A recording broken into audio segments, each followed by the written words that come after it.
Hey, well, I will go ahead and get us started. So, thank you everyone for joining the Single-Use Plastics in School Cafeterias webinar series, part of Food Waste Prevention Week, which is a national week-long event that is occurring from April 1st through April 7th. There are a few different committees throughout Food Waste Prevention Week, one of which is K through 12 student and teacher engagement. As part of this committee, we have been leading a series of webinars starting last week, this week, and then also throughout next week, April 1st through 7th, actual Food Waste Prevention Week, to provide different technical skills, practical skills, and then educational opportunities for both students, interested school staff, and then also interested food waste leaders across communities in the U.S. And so far, that's included a Step Up to the Plate art activity, merging food waste and art together in the classroom, as well as how to talk about food waste in English language arts, how to lead a food waste audit at your school, entry points and cost effectiveness, if these are barriers that you may come across. These past webinars have all been recorded and will be put on the Food Waste Prevention Week YouTube page. And we'll do the same thing for the single-use plastics webinar today. We're super excited to be joined by Molly Lungton and colleague Kendon Young as well. They are joining us from Arizona State University Zero Waste Department. ASU Zero Waste Department aims to create and implement programs to reach the university's circular resources goal and strengthen overall institutional sustainability through lasting universal models that support ASU's goals as a global leader in sustainable solid waste management. The Zero Waste is a small but mighty team of 11 full-time employees and 7 student workers that work on recycling operations, marketing, and engagement across the university. A few of their commitments include achieving 30% aversion by 2025, achieving 90% diversion by 2025, and increasing the value of diverted materials through the process of reuse. We're super excited to have them today to talk about single-use plastics in the school cafeteria. Just a quick reminder, this webinar is being recorded. The Q&A function should be turned on if you have any questions throughout today's webinar, as well as the chat function should be available too if you have any feedback or comments. With that, I will pass it over to Molly to kick us off, but thank you again so much for joining us today. Thank you so much. So welcome everyone. My name is Molly Longton, and I'm a program coordinator at the Zero Waste Department. Also joined by Kendon Young, a manager for the Zero Waste Department. And so today we're going to be discussing an important issue, which is the impact of single-use plastics in school cafeterias and what you can do to reduce their usage. So today we'll start by providing an overview of the issue and why it's important to address single-use plastics in school cafeterias. And then next we'll dive into various types of single-use plastics commonly found in school cafeterias and their environmental impact. And we'll examine the specific challenges and opportunities related to reducing single-use plastics within school cafeteria settings. And then following that, we'll explore the role of composting as a sustainable waste management solution. We'll discuss alternative materials and strategies that can be implemented to reduce the reliance on single-use plastics and also highlight the importance of incorporating an educational component to raise awareness and promote sustainable behavior change among students and staff. First, single-use plastic products are items that are designed to be used once or for a short period of time before being disposed of. So these items are commonly like items like plastic straws, utensils, cups, a lot in like food packaging, and like plastic bags. So despite their convenience, single-use plastics contribute significantly to environmental pollution, filling landfills, and contaminating ecosystems. And so in school cafeterias, these are just some like interesting facts, but nearly 1 trillion pieces of disposable packaging are used in food service in the US every single year. And school cafeterias contribute significantly to these statistics. So I think they utilize about 1 billion single-use plastics every single year. And so, yeah, for instance, if compostable food containers were replaced with reusables at schools that are like average of like 500 students approximately, nearly 7,000 pounds of waste would be diverted from the landfills for every single school in that year, which is really crazy to think about. But that's why it's super important to teach children about compostable materials and food waste at a young age. So that instills habits of sustainability and environmental responsibility very early on. And I'll kind of get into like common single-use plastics. So plastic straws are among the most common like single-use plastics found in cafeterias, contributing to plastic pollution. Disposable utensils, so that it's all the like plastic forks, knives, spoons. They're often used once and then discarded. Food packaging, so it's like the little condiment wrappers and things like that, and containers, plastic cups and bottles for beverages are frequently used in cafeterias. So these all contribute significantly to the volume of plastic waste generated. But however, most of these options have a reusable or a compostable alternative.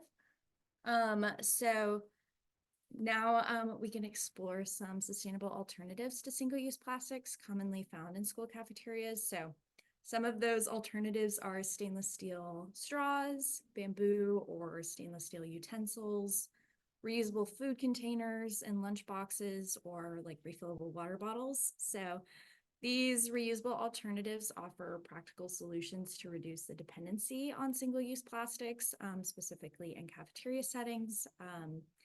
And so not only do like reusable alternatives help minimize plastic waste, but they also promote sustainability and environmental stewardship among students. So again, goes back to kind of teaching students at a younger age these important aspects of sustainability. So by embracing these alternatives, schools can play a significant role in fostering a culture of sustainability and responsibility towards our planet.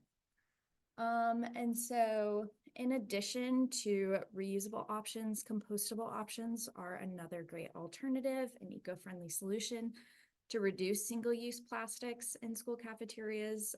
So some of those various compostable alternatives are compostable straws made from paper, biodegradable utensils made from plant-based materials like cornstarch or bamboo, and then compostable food containers and packaging made from materials like sugarcane fiber.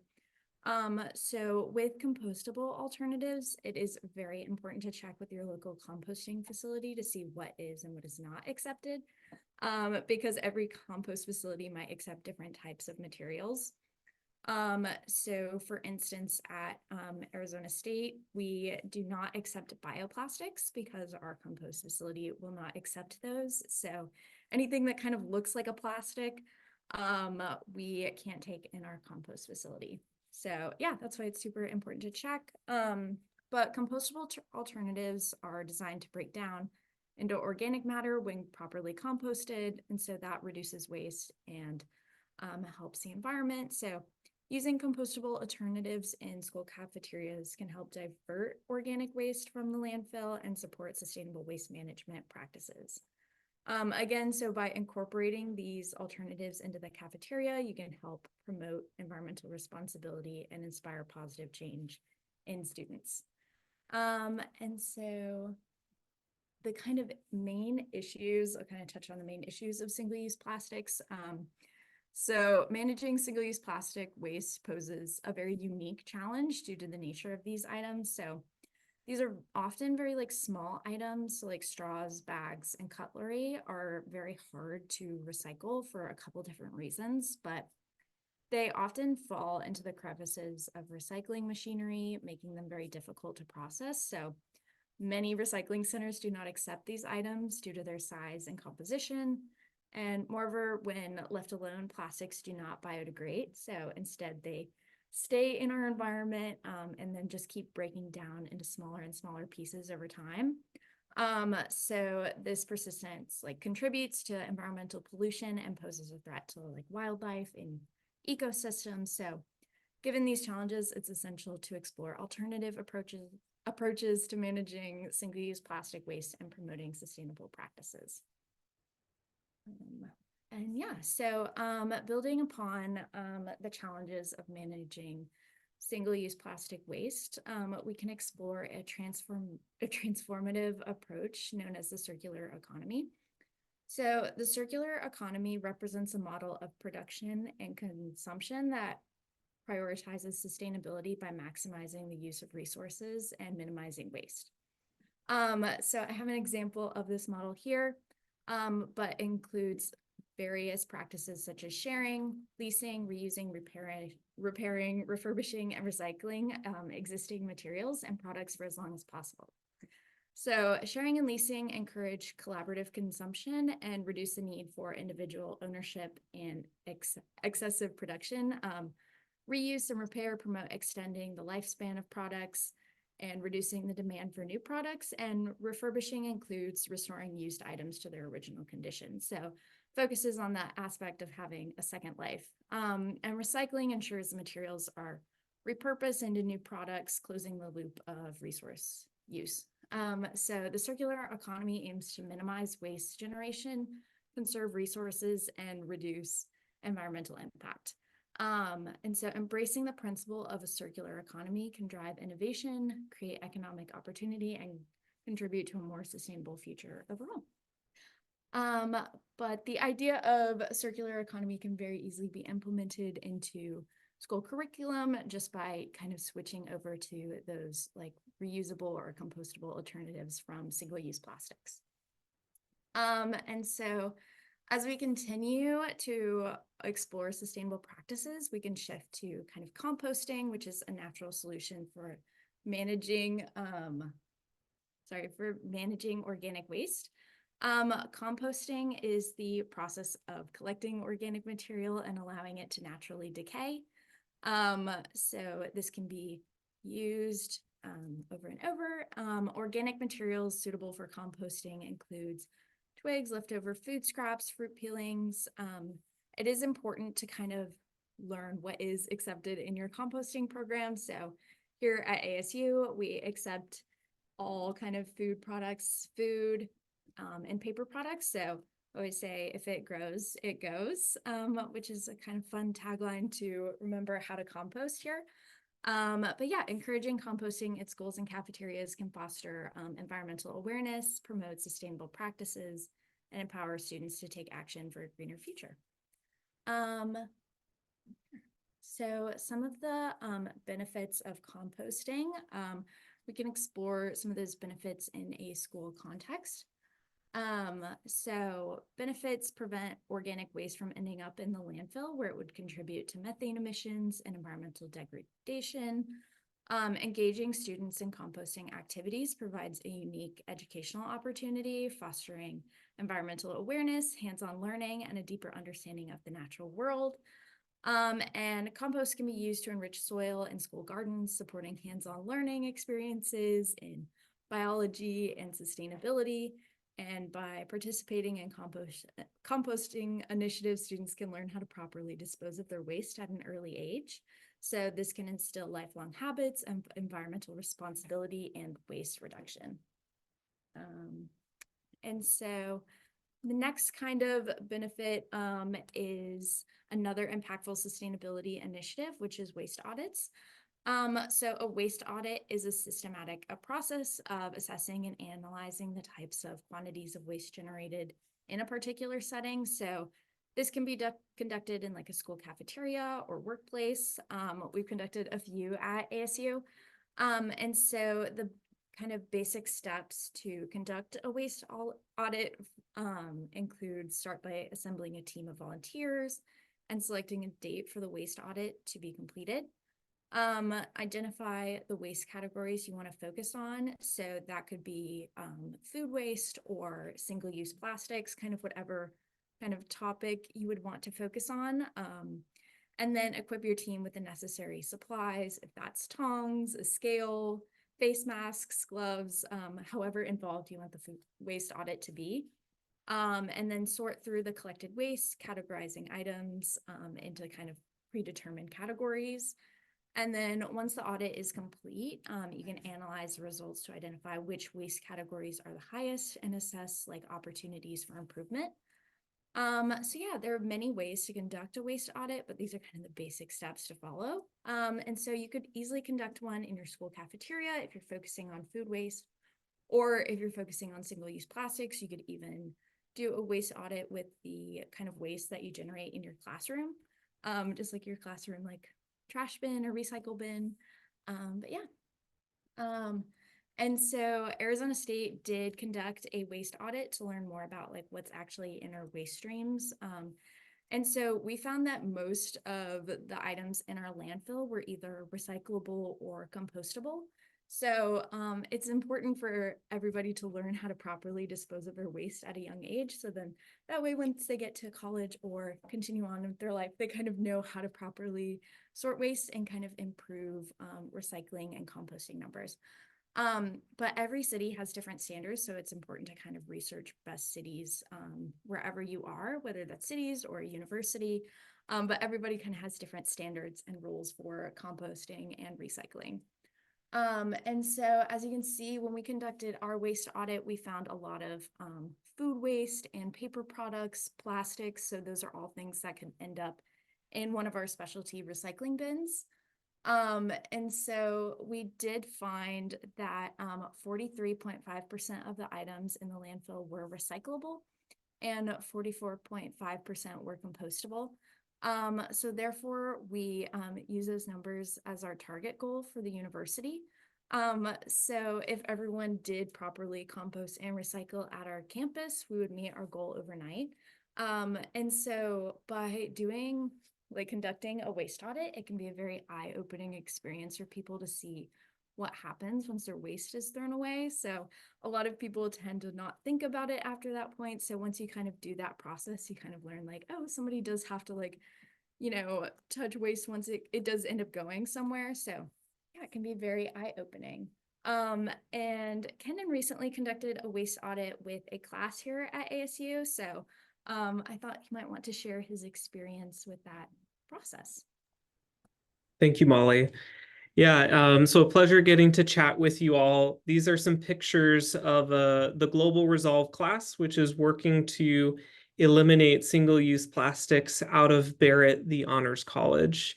And as Molly mentioned earlier, part of the curriculum really wanted to show the breadth and depth of the challenge that a disposable culture presents. So we conducted this waste audit to give the students a little bit of a feel for what they were up against. And as you can see here, or at least a little bit within what you could see here, that there is a lot of disposable items. So good old-fashioned Domino's pizza. You've got your chip wrappers and what is that thing over there? Oh, yep, the Dr. Pepper cans. So while we did this, and our initial goal was to to find the results of what was inside of the waste stream.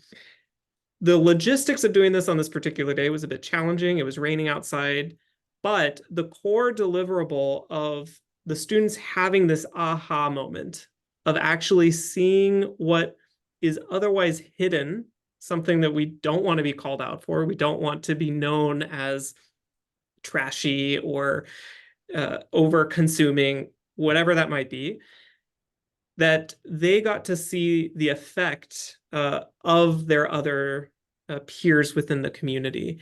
So I highly recommend this as a tool, if only to create the aha moments within the students. Now, my mom is a kindergarten student or kindergarten teacher that taught at Broadmoor Elementary for over 25 years.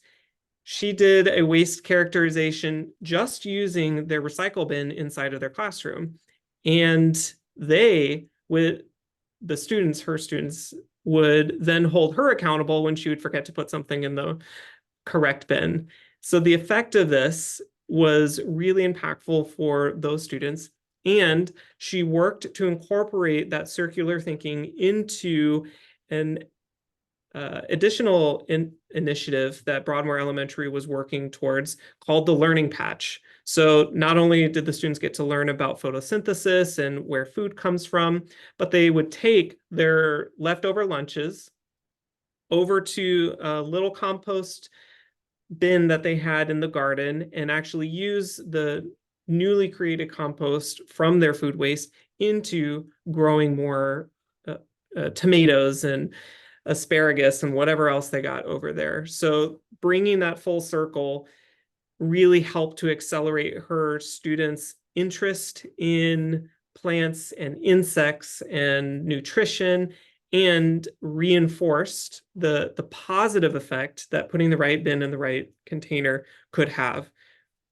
Our students in the Bear at the Honors College, the challenge is a lot larger. We had residential waste in there, but the same learning opportunity and aha moments were instrumental in their outcome of this project. So we're really excited about it. The students got a lot of gross aha moments out of it that is really accelerating their intent to create positive change in the Honors College.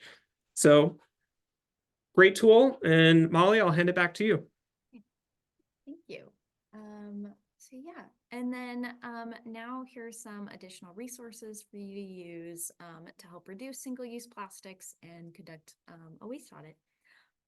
So the first one is Break Free from Plastic, which offers valuable resources to help educators and students break free from plastic in the classroom and beyond. So you can access plastics education curriculum on their website. So these are designed to educate students about the impacts of plastic pollution and help inspire a plastic-free future.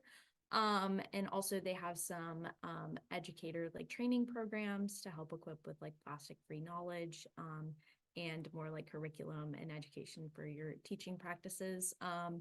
And yeah, they have some manuals to help guide schools in implementing plastic-free strategies that can help foster sustainability and environmental sustainability on campus. And then next, which Kendon mentioned earlier, is the Broadmoor School Learning Patch. So if you guys want an example of how to build like a outdoor classroom, so is a great example, kind of has that hands-on learning approach, and you can kind of go through the process of, food to composting, and then that kind of circular economy aspect. But yeah, this has great resources, and they have a website and Facebook page if you would like to learn more. And then the last one on here is the Environmental Protection Agency has a comprehensive guide to conducting food waste audits. So if you're looking to hold a food waste audit, that is a great resource. And so that way they can, students can learn all about reducing waste and promoting, less food waste in cafeterias. But yeah, and so this, while it is for food waste audits, it can be applied to all types. So if you're looking more to focus on single-use plastics, you can kind of take these basic approaches and apply that for your classroom. And so as we kind of like conclude our presentation, consider what single-use plastics are currently being used at your school and the potential impact on the environment.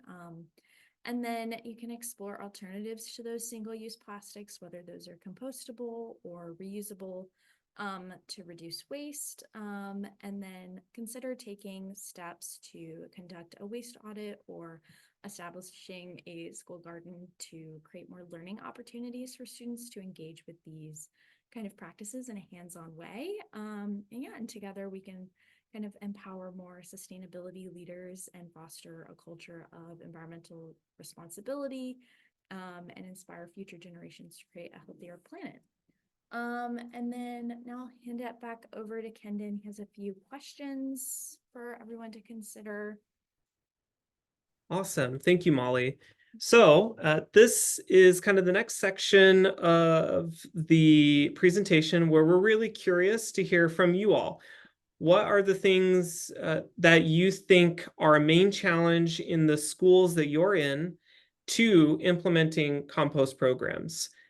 We'll share some examples of what might be successful in things that you've seen or in the news, whatever that might be. But we'd love to get the conversation going, share some awesome ideas, and we'll go from there. So with that said, if we're going to move you all into breakout rooms, I believe, or I think we have enough to do it all here. I would love for you all to, in the chat, start to write out a couple of things, and then in about a minute, we'll hit submit. So don't submit anything, right? Just go in your little chat, start writing things out, 1, 2, 3, and then in about 2 minutes, we'll all hit submit, we'll read through and then discuss. How does that sound? Sehr gut. Wonderful. So I'll get some elevator music playing. Get those little fingers typing. We'll add them in and go from there. So with that, let's plug in our Lo-Fi Cafe. Can you all hear this? Awesome.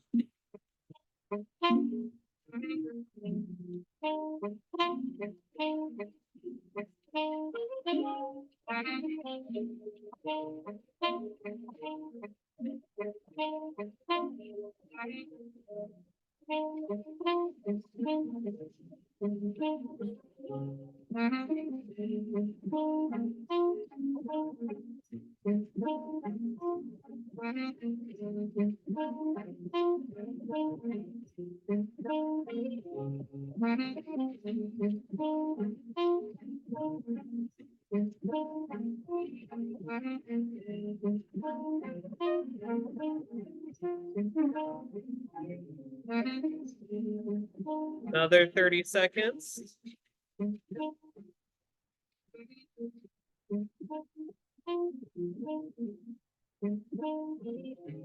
I want to confirm that everyone is able to use the chat as well. Apologies for that. No worries. We can go ahead and pause here and see about sharing things out. How does that work? All right. Perfect. Yes, I just received a quick question and answer about the chat. That's what brought it to my attention. But that sounds great, Kendon. Thank you. Perfect. So, Amy, you have the floor. Let's. What are some of the challenges that you've seen when trying to implement compost programs? See if I know how to unmute you.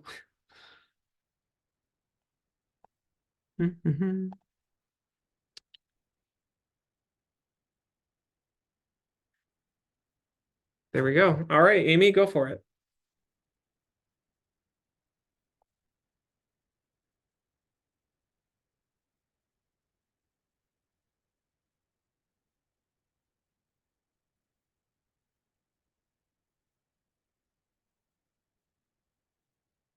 Oh, looks like we're having some technical difficulties. Blame it on me. I'm technological challenged one here. Would you, Amy, go ahead and enter that into the Q&A panel?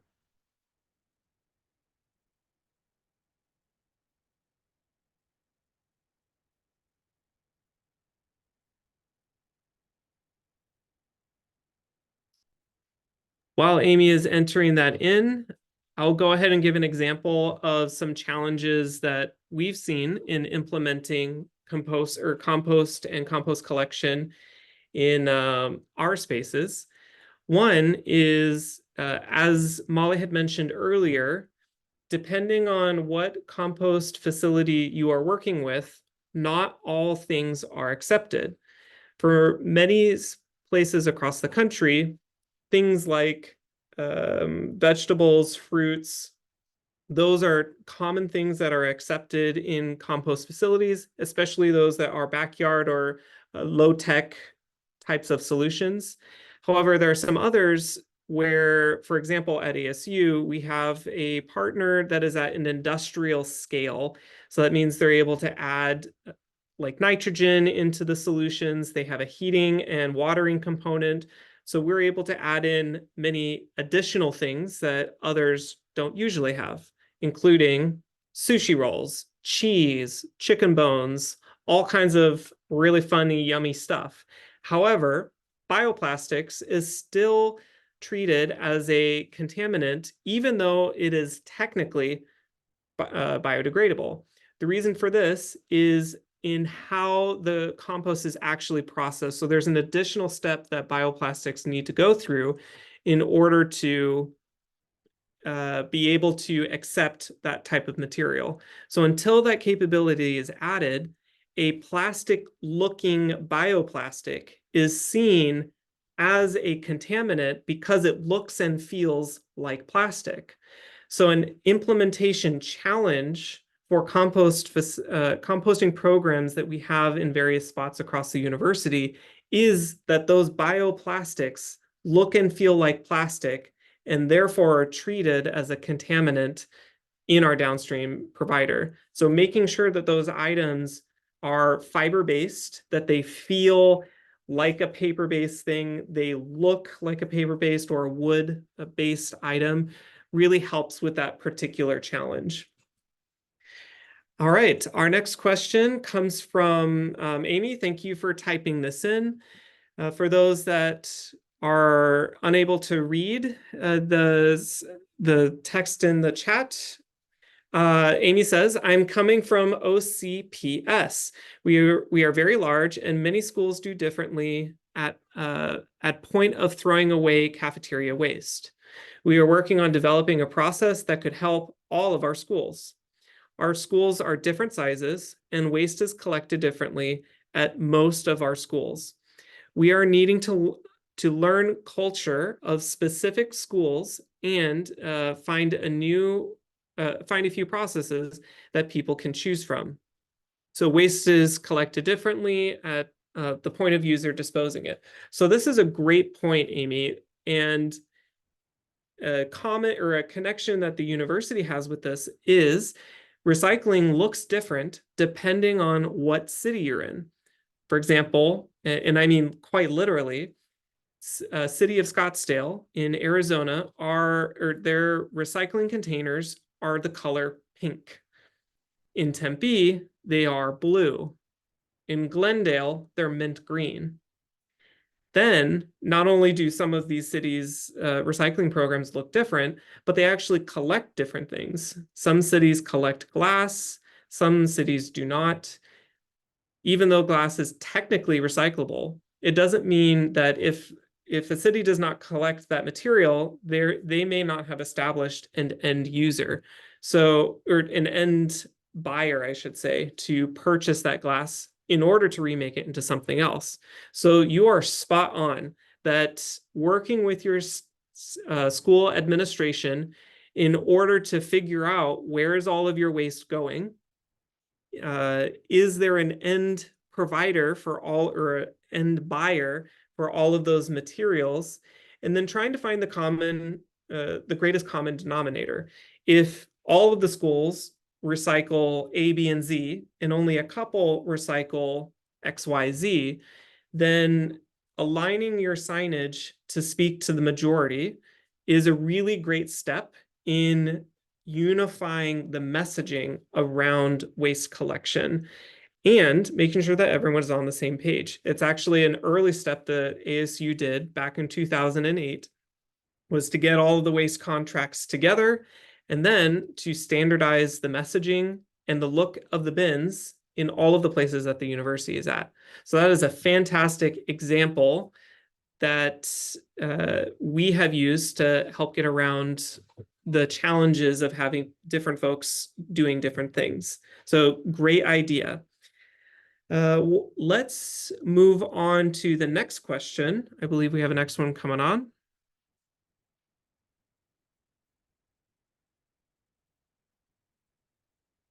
Yep, next slide, please. I think this was everything. Oh, perfect. So there you go. What other questions can we answer for you? What would help advance all the cultures of sustainability that you are already pushing in your different schools that you're operating within. I see a chat from Mary sharing a few items we've seen here. The cost of composting is a challenge. The managing of pests is a challenge. Who is responsible for this and who it belongs to, determining the ownership of contamination. Absolutely. These are challenges we have also gone through. Molly is actually a fantastic, well, not actually, she has always been a fantastic person in advancing our office compost program. This was as a collection out of break rooms and kitchenettes because we found through doing a waste audit that food waste had a larger proportion in break rooms and kitchenettes. So we designed a program to accomplish a couple of things, exactly to what you're mentioning, Mary Jane.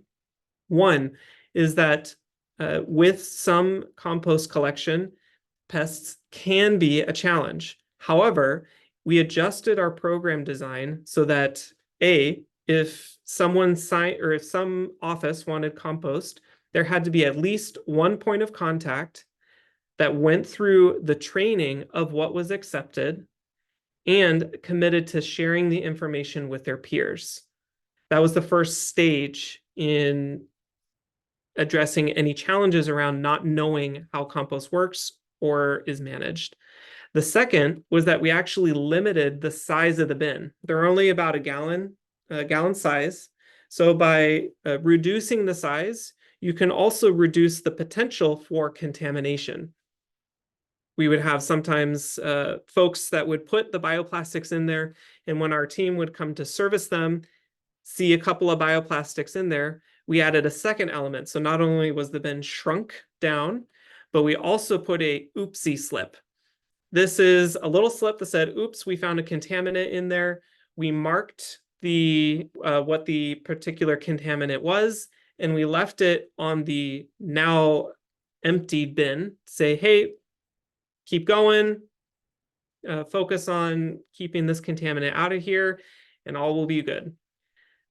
The second thing is, and to your point, Mary, about determining ownership, because there's also the ownership of the bin, who's taking care of it, who's watching it. There's, in addition to that, there is the ownership of the space. I'm sure some of you may have challenges with the tragedy of the commons, where there's this thing that is out there and everyone thinks it's everyone else's role. So no one takes care of it or no one's watching.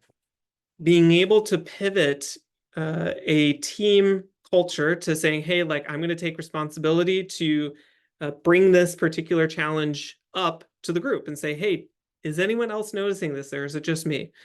That's a really great team bonding opportunity to say, how do we take ownership and care of this space? I know it may seem sometimes like a challenge with everything else you got going on, but think of this as like, let's have a picnic and we're going to take our compost bin with us out for lunch, whatever that might be. Or maybe all of the teachers in your unit are going to join you in your classroom with your compost and chat through your curriculum for the week, whatever, what people are working on.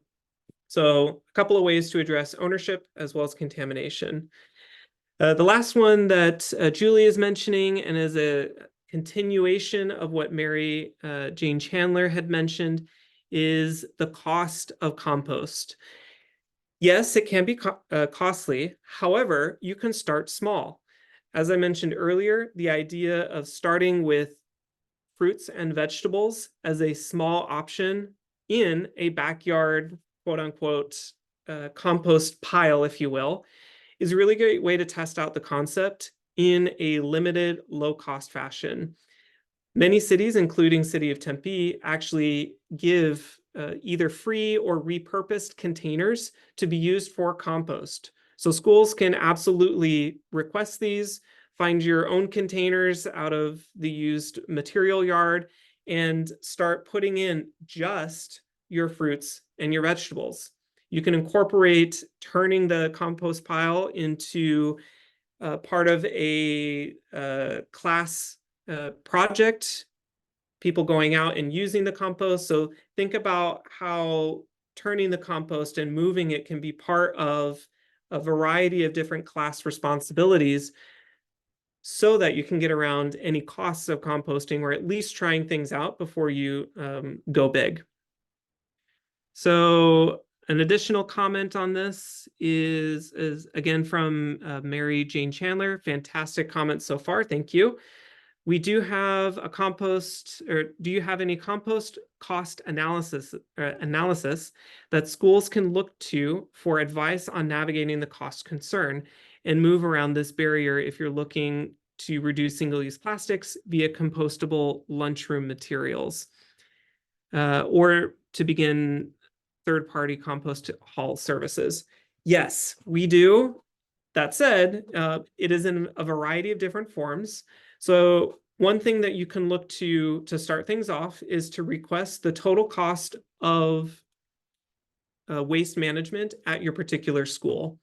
Then doing a random audit of your food waste within your dining room. This could even be, instead of sorting food once it's gone to, or once it's been collected in a compost bin, you could theoretically, through a class event, have students, before they go up to the bin, write down what they're throwing out before they're actually putting it into the compost bin. So you're getting a audit pre-throwing it away.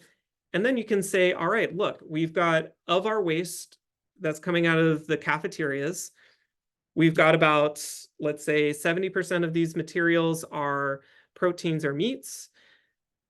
That's pretty high. It's probably more like 30% are proteins or meats.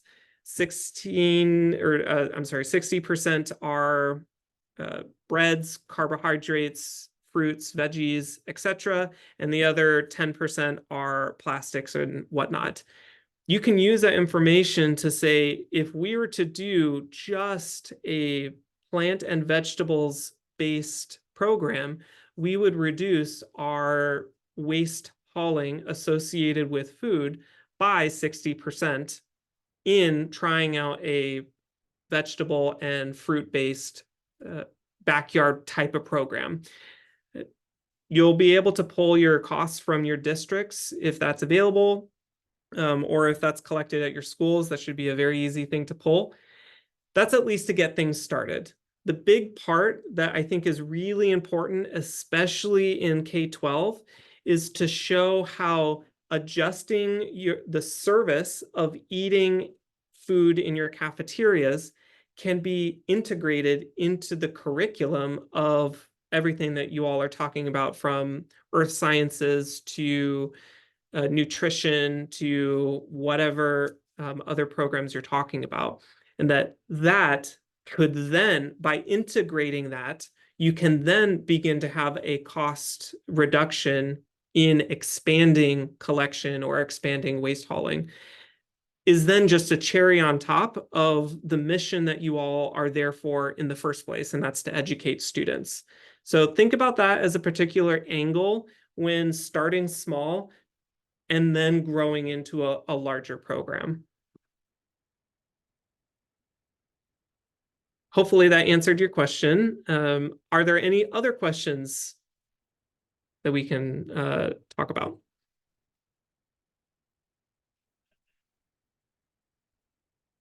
Well, it's been an absolute pleasure. I want to give a special thank you to Molly for putting on this presentation and assembling all of the fantastic information that is in here. I also want to thank our organizers that invited us to this space, including Molly Cashin. And I know I'm missing someone else. Sorry, I missed your name in the chat, but we really appreciate being invited here. And we also want to thank you. What you do on a daily basis is a hard job, educating and preparing the next generation of change agents. And we hope that some of the information that you learned today will help you do that work in an elevated way, in a more sustainable way, in a whatever helps you advance your students in positive ways. And that the information also provided will hopefully make your job easier. Now, that might be a stretch, but we do really appreciate the work that you're doing on a day-to-day basis. So thank you. If you have any additional questions, please email us at recycle-q, like the letter Q, at asu.edu. And Jake, our bag monster there, is waiting for those emails to come in to answer whatever questions you got. It's been a pleasure presenting to you today. Thank you again, Molly Cashin and Molly Longton, for all of your wonderful work in convening this space.